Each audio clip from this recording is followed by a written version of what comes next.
Well, I mean, congrats to De Minaur. You know, he was very solid from the beginning. Just played a great match, deserved to win. You know, I was not on my level, but, you know, it was just one of these days where you didn't feel your best, I guess, on the court, and your opponent played very well. Well, that's all I can say, you know. I have plenty of time I think enough time to get myself in the right shape for Australian Open, and that's what matters the most at this point. How is that wrist, and how much did it impact you tonight in that match, and do you think you'll be okay for the Australian Open? I think I'll be okay, to be honest, but, you know, it did have quite an impact, you know, particularly on the forehand and serve, but again, I don't want to be spending too much time talking about it and taking away credit of the victory from De Minaur. I mean, he was just very solid, and as he always is. Congrats to him, to Australian team, and you know, it is what it is for us. I guess we move on, and for me, with my thoughts in Melbourne.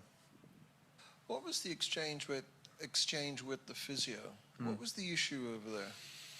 Well, I mean, I asked for the medical timeout, but he said that you know, you can't get the medical timeout. You can only get a changeover if the injury is already existing. He explained.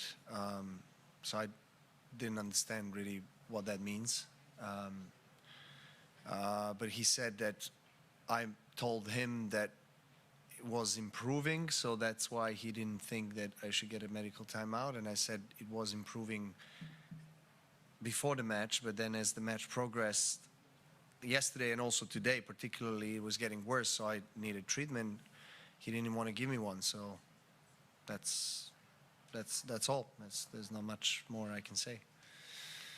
And does a result like this linger for a little while, or it goes out of the mind pretty quickly? No, not much, to be honest. You know, I knew that probably not going to be at my 100% physically, emotionally, mentally, game-wise in the opening week of a season. Neither did I expect that, neither did I want that, to be honest.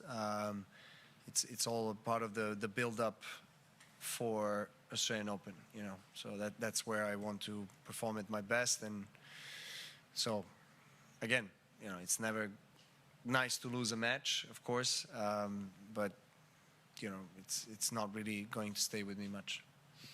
Your debut at the United Cup, can you talk a little bit about the event and playing with the others on the team?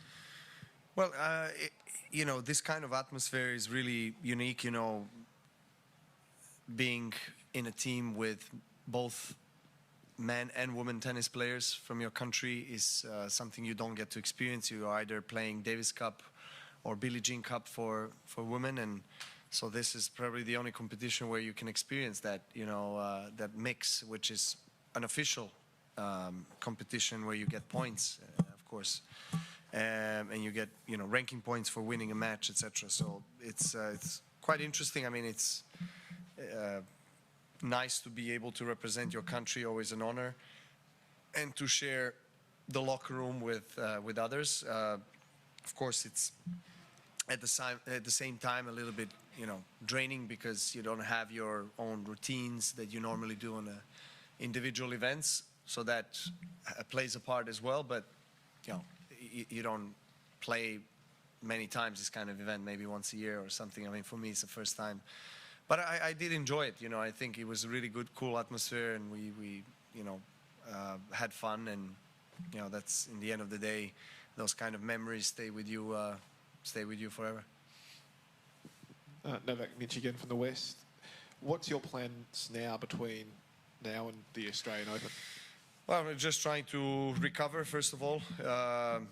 You know, with the wrist and everything that I've been struggling with last couple of days, and yeah, just following the routine of recovery and training and building the form for Australian Open.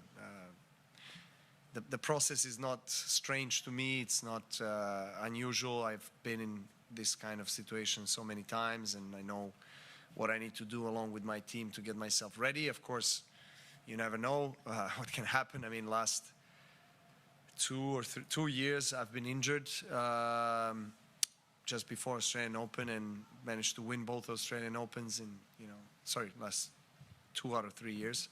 So in 21 and 23. So I hope that I will not be injured this time around.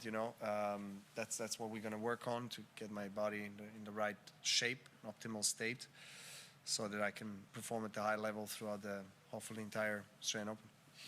And you touched on De Minaur before, and you played him at the last Australian Open. What have you noticed in his game in terms of the improvement over the past year? Well, I mean, look, he's one of the quickest players on the tour. He takes the ball early. He's comfortable to come to the net, and he's, obviously using his serve well. He's a very all-around player and great competitor, great fighter, and he's going to make you work very hard. You're not gonna get easy wins or easy points. He was trying to take the ball early tonight and be aggressive in every short ball. Tried to really challenge me, and he did it. He did it well. He was consistent and played a good match.